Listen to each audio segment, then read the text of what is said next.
الحمدللہ رب العالمین والصلاة والسلام علی سید الانبیاء والمرسلین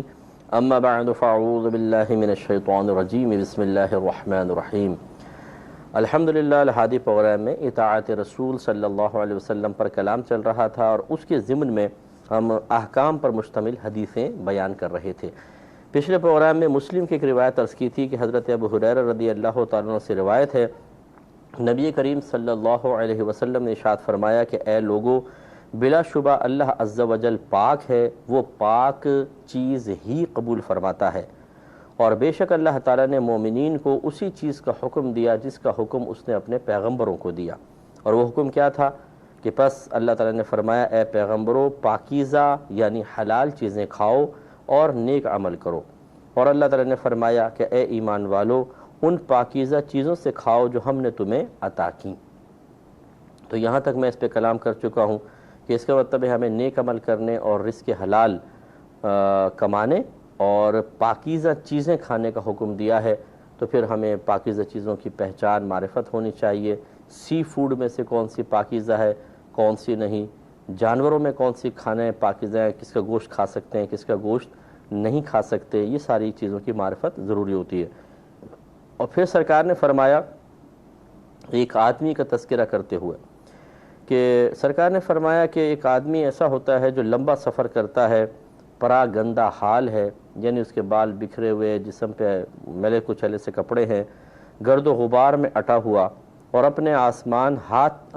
ہاتھ آسمان کی طرف اٹھاتا ہے۔ تو یہ منظر کشی کرنے کا مقصود یہ ہے کہ اس کی حالت ایسی ہوتی ہے کہ اگر ایک عام آدمی بھی دیکھے نا تو اس پر رحم آ جائے۔ بکھرے بال ہیں، گرد آلود چہرہ ہے، پھٹے پرانے سے کپڑے ہیں، خصوصاً جیسے حج کے اندر لوگ جاتے ہیں، اور اب تو خیر بڑے وی آئی پی حج ہوتے ہیں، اگر کوئی پیدل حج کر رہا ہو تو لو چل رہی ہے، گرمی ہے، دھوپ بڑی شدید ہے، مٹی اڑ رہی ہے، تو بال بکھرے ہوئے ہیں، کنگھا کر نہیں سکتے ہیں اور چہرہ بار بار دھو نہیں سکتے ہیں، تو وہ ایسی حالت ہوتی تھی۔ سرکار نے فرمایا کہ ایسی حالت بناؤ تاکہ جب میدان عرفات میں آ کے اللہ کی بارگاہ میں دست سوال دراز کرو تو اس کی رحمت متوجہ ہو جائے۔ حالانکہ اللہ تعالیٰ کو ہم اپنے اوپر قیاس نہیں کر سکتے، اور نہ نبی کریم صلی اللہ علیہ وسلم اللہ تبارک و تعالیٰ کو ہم پر قیاس کرنے کی کوئی دعوت دے رہے ہیں، لیکن ہوتا یہی ہے جو سرکار نے سمجھایا کہ اگر جیسے ایک ہمارے سامنے اس طرح کے حلیے کا آدمی آئے تو ہمارے دل میں رحم پیدا ہو جاتا ہے، ایسے سرکار نے فرمایا کہ ایسی حالت اگر ہو تو اللہ کی رحمت تیزی کے ساتھ اس شخص کی طرف متوجہ ہوتی ہے۔ حالانکہ ہمارے جذبے کے اندر اور اللہ کے فیصلوں کے اندر کوئی مماثلت نہیں ہے، اس کی ذات بے نیاز ہے۔ نہ یہ کہنا مقصود ہے کہ اللہ تعالیٰ ہماری طرح کوئی معاذ اللہ قلب رکھ کر اور لوگوں پر رحم فرماتا ہے، اس کی ذات بے نیاز اس چیز سے بالکل بہت دور ہے کہ وہ ہماری طرح ہو۔ لیس کمثلہ شیء، اللہ نے ارشاد فرمایا۔ بس سمجھانے مقصود ہے کہ حیت ایسی ہوتی ہے کہ عام لوگ بھی دیکھیں تو رحم آ جائے، اور اللہ تعالیٰ نے ایسی حالت بنانے کا حکم دیا تاکہ اس کی رحمت متوجہ ہو۔ لیکن سرکار فرماتے ہیں، وہ کہتا ہے اے میرے رب، اے میرے رب، یعنی مجھ پر کرم فرما، مجھ پر رحمت نازل فرما، لیکن یہ رحمت اس پر نازل نہیں ہوتی، نہ اس کے پکارنے کے اوپر، نہ اس کی حیات اور حالت اللہ تعالیٰ کی رحمت کو اپنی طرف متوجہ کرنے میں کامیاب ہو پاتی ہے۔ کیوں؟ سرکار فرماتے ہیں حالانکہ اس کا کھانا حرام ہے، اس کا پینا حرام ہے، اور اس کا لباس حرام ہے، اور اسے غذا بھی حرام دی گئی، تو اس کی دعا کیوں کر قبول کی جائے گی؟ تو بس یہ سرکار نے بیان فرما دیا کہ حالت چاہے کیسی بنا لو اور الفاظ چاہے کیسے ہی خوبصورت ادا کرو کہ لوگ اگر سنیں تو رقت انگیز دعاؤں کو سن کر جھوم جائیں اور ان کی آنکھوں سے آنسو نکل آئیں، لیکن اللہ تعالیٰ کی رحمت بعض اوقات اس لیے متوجہ نہیں ہوتی کہ دعا کرنے والا، اللہ کو پکارنے والا، اس کی رحمت کو طلب کرنے والا حرام میں مبتلا ہوتا ہے، کھاتا حرام کا ہے، پینا حرام کا ہے، لباس حرام کا پہنا ہوا ہے، تو پھر سرکار فرماتے اس کی کوئی دعا اللہ کی بارگاہ میں قبول نہیں ہوتی۔ اس سے ہمارے وہ بھائی ذرا درس حاصل کریں، خاص طور پر کہ جو مارکیٹوں میں بیٹھے ہوئے ہیں، داڑھی بھی ہے، اور ہر مہینے یا 2 مہینے بعد عمرے پہ چلے جاتے ہیں، ہر سال حج کرتے ہیں، لیکن فراڈ میں مبتلا ہیں، جھوٹ بولتے ہیں، غلط بیانی کر کے عیب دار چیزیں گاہکوں کو دے دیتے ہیں، مارکیٹ میں وہ بدنام ہوتے ہیں پیمنٹ لیٹ کرنے میں، پیسہ کھا جانے میں، ایسے بہت سارے لوگ آپ بھی اگر مارکیٹ سے تعلق رکھتے ہیں تو آپ جانتے ہوں گے۔ تو ایسے لوگ شاید یہ سمجھتے ہیں کہ اب کتنا بھی فراڈ کر لیں، غلط کام کر لیں، حرام کما لیں، لوگوں کی وراثتیں دبائی ہوئی ہیں، قرضے دبائے ہوئے ہیں، امانتیں کھا گئے ہیں، پراپرٹیوں پہ قبضے کر لیے ہیں، دکانوں پہ جعلی کاغذات بنا کے قبضے کر کے بیٹھے ہوئے ہیں، لیکن اس کے باوجود ہم جب حج کرنے جائیں گے، عمرہ کرنے جائیں گے تو اللہ تعالیٰ ہمیں معاف کر دے گا۔ دیکھ لیجئے حدیث کیا کہتی ہے کہ جب کوئی ایسے کاموں میں مشغول ہوتا ہے تو اللہ تعالیٰ اس کی دعائیں یا اس کی عبادات قبول نہیں کرتا۔ یہ اچھی طرح یاد رکھیں، جو رزق حرام سے حج کرے گا اللہ تعالیٰ اس کا حج قبول نہیں فرماتا۔ ہاں یہ ضرور ہے کہ دیکھیں ہم اللہ پہ کوئی پابندی تو نہیں لگا سکتے۔ اگر کوئی حرام کماتا ہے لیکن جب وہ حج کرنے گیا تو رزق حلال سے اس نے حج کیا، وہ اپنا پیسہ تھا، حلال روزی تھی، یا کسی نے گفٹ دیا، کسی سے قرضہ لے کے اس نے حج کر لیا، اس حج کے بارے میں ہم نہیں کہہ سکتے کہ یہ نامقبول ہوگا۔ اس کے برے اعمال افعال اپنی جگہ پر، لیکن ان کا ایفیکٹ ایسا نہیں ہے کہ رزق حلال سے بھی حج کیا جائے تو ایسا ایفیکٹ پڑے کہ حج قبول نہ ہو، یہ اللہ کی مشیت پر موقوف ہے۔ لیکن یہ کنفرم ہے، یہ مطلب حدیثوں میں آ گیا، قرآن کے مضامین بھی اسی بات کو ظاہر کر رہے ہیں کہ اگر کوئی رزق حرام سے ہی ٹکٹ خریدتا ہے، خرچہ وغیرہ لیتا ہے، پھر کھانا پینا بھی اسی رزق حرام سے ہے، اس کا حج بالکل مقبول نہیں ہوگا۔ اس لیے یہ بھی کوئی میں راستہ نہیں دکھا رہا ہوں کہ جی آپ فراڈ کریں، سب کچھ کریں اور پھر کسی سے قرضہ لے کے حج کر لیں کہ چلو یہ گناہ بخش دیا جائے گا۔ یہ بھی تو اللہ کی رحمت پر موقوف ہے نا۔ اگر اللہ تعالیٰ چاہے تو ناراض ہو کر ہماری حرکتوں اور اس چالاکی کو ملاحظہ فرما کر ہم پر بخشش و مغفرت کے دروازے بند کر دے، یہ اس کی مرضی ہے۔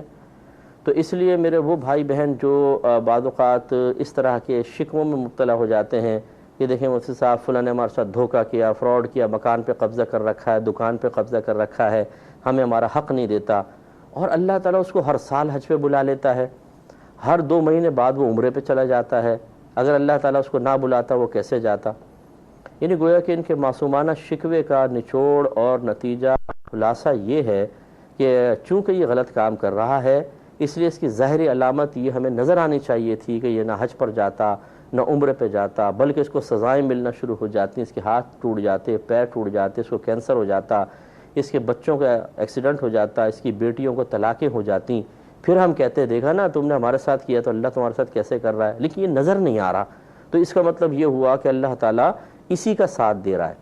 معاذ اللہ ثم معاذ اللہ، یہ وہی لوگ کہیں گے کہ جو جاہل قسم کے ہوں گے، جنہیں معرفت الہی حاصل نہیں ہوگی، یا جو ہم جیسے غریبوں کے یہ پروگرام نہیں دیکھتے ہوں گے، ورنہ میں نے بارہا آپ کو یہ بات سمجھائی ہے، خود اس پروگرام میں بھی سمجھائی ہے، الہادی میں بھی، کہ اگر اللہ تعالیٰ کسی کی نافرمانیوں اور شیطانیوں، شرارتوں، سرکشیوں کے باوجود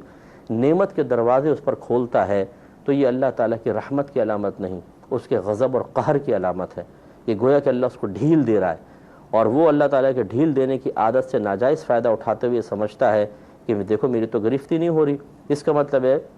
سب صحیح ہے، یہاں بھی صحیح ہے، آخرت پہ بھی صحیح ہوگا، تو وہ توبہ ہی نہیں کرتا، وہ اور زیادہ خرابیوں میں لگا رہتا ہے، اور پھر اچانک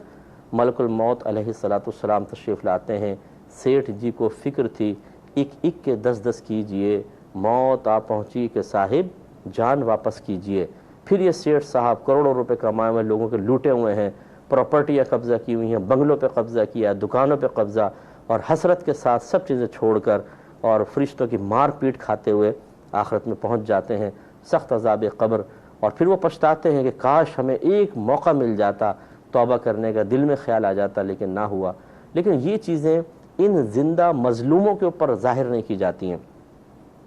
اور یہ سمجھتے ہیں کہ شاید اللہ تعالیٰ معاذ اللہ ثم معاذ اللہ کسی ناانصافی میں مبتلا ہے، حالانکہ اللہ کی ذات پاک ذرہ بر بھی کسی پہ ظلم نہیں کرتی۔ وہ ہمیں فرماتا ہے اعدلوا هو اقرب للتقوی، تم عدل سے کام لو کیونکہ یہ تقوی کے قریب ترین ہے۔ سوچئے کہ اللہ تعالیٰ عدل و انصاف سے دور کیسے ہو سکتا ہے، لیکن یہ اس نے اپنی ذات پہ کوئی واجب نہیں قرار دیا کہ ظالم کو دی جانے والی سزا مظلوم کے سامنے ضرور ظاہر کی جائے گی۔ ہاں یہ ضرور ہوگا، اگر اللہ تعالیٰ چاہے گا وہ بھی کہ آخرت میں ظاہر کرے گا، یعنی کم از کم اس مظلوم پر کہ وہ سامنے ظالم کو کھڑا کرے گا۔ اگر ظالم نے توبہ نہیں کی ہوگی، ظالم نے کوئی مظلوم کے ظلم کے تدارک کا کوئی بھی دنیا میں عمل نہیں کیا ہوگا، تو اللہ تعالیٰ ادھر مظلوم کو کھڑا کرے گا، ادھر ظالم کو کھڑا کرے گا۔ اب وہ مظلوم دیکھ سکتا ہے کہ اس کے چہروں پہ کیسے ہوائیاں اڑ رہی ہوں گی، دنیا میں اکڑتا تھا، غرور کرتا تھا، چرب زبانی کرتا تھا، خاموش کروا دیتا تھا، اپنے آدمیوں سے دھکے دے کے آفس سے نکلوا دیتا تھا، لیکن آج وہ کانپ رہا ہوگا، لرز رہا ہوگا، شرم سے پانی پانی ہوگا، نگاہیں جھکی ہوں گی، چہرے کا رنگ فق ہوگا، بدن پہ کپکپاہٹ طاری ہوگی، چہرے پہ خوف اور دہشت کے آثار ہوں گے، اور کبھی کبھی نگاہ اٹھا کے رحم طلب نگاہوں سے دیکھ رہا ہوگا کہ خدا را مجھے معاف کر دو، آج میری گرفت نہ کر لینا۔ اس وقت پھر یہ مظلوم اپنا اگر چاہتا ہے کہ اس کی اس حالت کو دیکھ کر لطف حاصل کرے، جیسے دنیا میں ہم چاہتے ہیں اچھا سی ٹانگیں ٹوٹے تو پھر ہمیں مزہ آئے گا، تو پھر وہاں پہ حفظ نفس حاصل کر لینا بھائی، اور پھر آپ دیکھیں گا اللہ کا عدل و انصاف کیسا ہے کہ ایک ایک چیز کا بدلہ مظلوم کو دلوایا جائے گا۔ پہلے اس کی نیکیاں نکال کر اس شخص کے نام اعمال میں ڈالی جائیں گی، اگر نیکیوں سے حساب کتاب پورا نہیں ہوگا تو اس مظلوم کی برائیاں اس کے نام اعمال میں ڈال کر، پھر یہ نہیں کہ اس کو جنت میں ڈال دیں، اسے جہنم میں ڈالا جائے گا۔ سوچئے کہ جس وقت اس کو فرشتے گھسیٹ کر جہنم کی طرف لے جا رہے ہوں گے، اس کی حالت کیا ہوگی،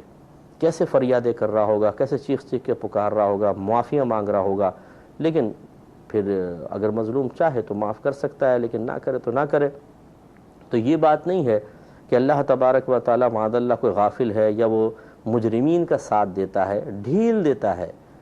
یا تو دنیا میں سزا دے دے گا، بعض اوقات ایسا بھی ہوتا ہے دنیا میں سزا ظاہر ہو جاتی ہے، کتنے ہم نے دیکھے ہیں جو لوگوں کے ساتھ دھوکہ دہی کرتے ہیں وہ بالکل دیوالیہ ہو جاتے ہیں، فٹ پاتھ پر آ جاتے ہیں، کھانے تک کو نہیں ملتا تو بھیکے مانگتے ہوئے بھی دیکھے گئے ہیں۔ یہ بھی اس طرح وبال اللہ تعالیٰ دکھا دیتا ہے، اور بہت سے ایسے ہوتے ہیں جو دنیا میں بالکل پر آسائش طریقے سے رہتے ہیں۔ تو عوام الناس بیچاری یہی کہتی ہے کہ یار سارے یہ اللہ کی طرف سے بظاہر آزمائشیں ہمارے لیے ہیں، ان کے لیے تو کچھ بھی نہیں ہے۔ ارے میرے پیارے بھائیوں اور بہنوں، آپ کو جو آزمائشیں آپ کی غربت، آپ کی تنگ دستی، آپ کے کم انعامات کے باوجود اگر آپ کی طرف متوجہ ہو رہی ہیں، اس کا انعام آپ آخرت میں دیکھیں گے، اور وہاں پر ہم یہ تمنا کریں گے، جیسے میں نے حدیث آپ کو عرض کی تھی، نبی کریم صلی اللہ علیہ وسلم نے ارشاد فرمایا کہ دنیا میں عافیت سے رہنے والے جب آخرت میں دنیا میں مصیبت میں مبتلا رہ کر صبر کرنے والوں کو ملنے والے انعامات دیکھیں گے تو اس وقت یہ تمنا کریں گے، یہ عافیت میں رہنے والے، کہ کاش ہمیں دوبارہ دنیا میں بھیجا جائے، پھر ہماری کھالوں کو کینچیوں سے کاٹا جائے اور ہم اس پر صبر کر لیں اور اللہ تعالی ہمیں ایسا انعام دے دے۔ تو اس لیے ایسے ہمارے بھائی بہن بالکل یہ ان کو دیکھ کر رشک نہ کریں آپ، اور اپنی مصیبتوں پر یہ نہ سوچیں کہ شاید اللہ معاذ اللہ ثم معاذ اللہ ناانصافی کر رہا ہے، کیونکہ کبھی تو وہ دنیا میں دکھاتا ہے اور یہاں نہیں تو آخرت میں تو ضرور دکھائے گا۔ وہاں پر آپ دیکھیے گا کہ جن کو آج ان کی شرارتوں کے باوجود VVIP پروٹوکول ملتا ہے، وہ کتنے حقیر، کتنے بے بس، کتنے لاچار، کتنے مجبور اور کس قدر ذلت کے اندر مبتلا ہوں گے اگر توبہ نہ کریں تو پھر آپ یہ کہیں گے وہاں پر میدان معاشر میں کہ اللہ تیرا بڑا شکر ہے، تو نے غریب رکھا، تنگ دست رکھا، کھانے کو نہیں تھا، پینے کو نہیں تھا، بچوں کی شادی کے لیے جہیز نہیں تھا، بیٹے کی شادی کرنے کے لیے بری جمع نہیں کر سکتے تھے، بیمار ہو جاتے تھے، صحیح علاج نہیں کر سکتے تھے، نہ پانی ملا، نہ گیس ملی، نہ بجلی ملی، لیکن اللہ تعالیٰ تیرا بڑا شکر ہے کہ تو نے ہمیں آخرت میں اتنا بڑا انعام عطا فرمایا۔ وہاں پر یہ ساری مصیبتیں پھول کی طرح محسوس ہوں گی۔ یقین درکار ہے، ہمارا یقین اصل میں بڑا کمزور ہو گیا ہے۔ ہم فوری طور پہ چاہتے ہیں کہ یقین اس وقت حاصل ہوگا جب باتیں نہیں پریکٹیکل دکھایا جائے، یعنی ہم دعا کریں فوراً آسمان سے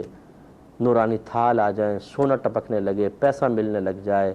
ہم ظالم کو دیکھیں اور کہیں کہ یہ تباہ ہو جائے، وہ تباہ ہو جائے، اور ہمیں ہر چیز حاصل ہوتی رہے، تو ہم کہیں گے اب ہمیں یقین آیا کہ اللہ تبارک و تعالیٰ بڑا رحیم و کریم اور بہت انصاف کرنے والا ہے کہ دیکھو ظالم کو مارا ہے۔ لیکن جب یہ چیزیں ہمیں ظاہراً دکھائی نہیں جاتی، امتحان تو اب ہوتا ہے نا یقین کا، کہ اللہ کی ذات پہ کامل یقین رکھیں، تو اس میں ہم ذرا کمزور ہو جاتے ہیں، اور ہم زبان سے بعض اوقات نہیں بھی کہتے تو دل بہرحال مطمئن نہیں ہوتا، بے قرار سا ہوتا ہے، ہم کہتے ہیں یار اس کو کچھ نہیں ہوا، دیکھو سب کچھ کر رہا ہے، میں نیک آدمی پھر بھی میرے ساتھ سب کچھ ہو رہا ہے، کیوں؟ زبان سے نہیں کہیں گے لیکن دل میں بھی کیوں پیدا ہوا بھائی جان؟ اس لیے کہ آپ کا یقین کمزور ہے، یقین کو مضبوط کرنے کی ضرورت ہے۔ تو خلاصہ کلام یہ ہے کہ رزق حرام کمانے والا اگر وہ اسی سے کھاتا ہے، پیتا ہے، آسائشیں حاصل کرتا ہے، عبادات اسی پیسے سے کرتا ہے، جیسے زکوٰۃ ادا کرنا، حج کرنا، قربانی کرنا، صدقہ فطر وغیرہ ادا کرنا، یہ نفلی صدقہ کرنا کچھ بھی مقبول نہیں ہوگا، بلکہ یہ اللہ تبارک و تعالیٰ کی بارگاہ میں اس گندے تحفے کو پیش کر کے ایک اتنی بڑی بے ادبی کا مرتکب ہوگا کہ لائق سزا قرار پائے گا، اور اللہ تعالیٰ دنیا اور آخرت میں اس کو سخت سزاؤں سے نوازے گا۔ تو ان چیزوں کو ذرا اچھی طریقے سے توجہ کرنی چاہیے اور ذہن میں رکھنا چاہیے۔ حضرت ابو ہریرہ رضی اللہ تعالیٰ عنہ سے ہی روایت ہے، اگلی حدیث دیکھتے ہیں کہ نبی کریم صلی اللہ علیہ وسلم نے ارشاد فرمایا کہ 3 آدمی ایسے ہیں جن سے اللہ تعالیٰ قیامت کے دن کلام نہ کرے گا، نہ انہیں گناہوں سے پاک کرے گا، اور نہ ان کی طرف نگاہ رحمت فرمائے گا، اور ان کے لیے دردناک عذاب ہے۔ اسی مضمون کی ایک حدیث پہلے گزری ہے اور اس میں سرکار نے 3 افراد کا ذکر کیا، لیکن یہاں افراد تھوڑے سے جدا ہیں۔ سرکار نے ارشاد فرمایا نمبر 1 بوڑھا بدکار، یعنی زانی بوڑھا، دوسرا جھوٹا امام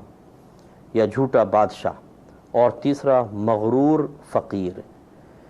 وجہ اس کی یہ ہے کہ سرکار نے ان 3 کو خاص طور پہ اس لیے ذکر فرمایا کہ بڑھاپا ایک ایسی حالت ہوتی ہے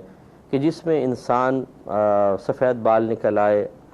عمر بھی آخری اسٹیج کے اوپر ہے، تو فکر آخرت ہونی چاہیے،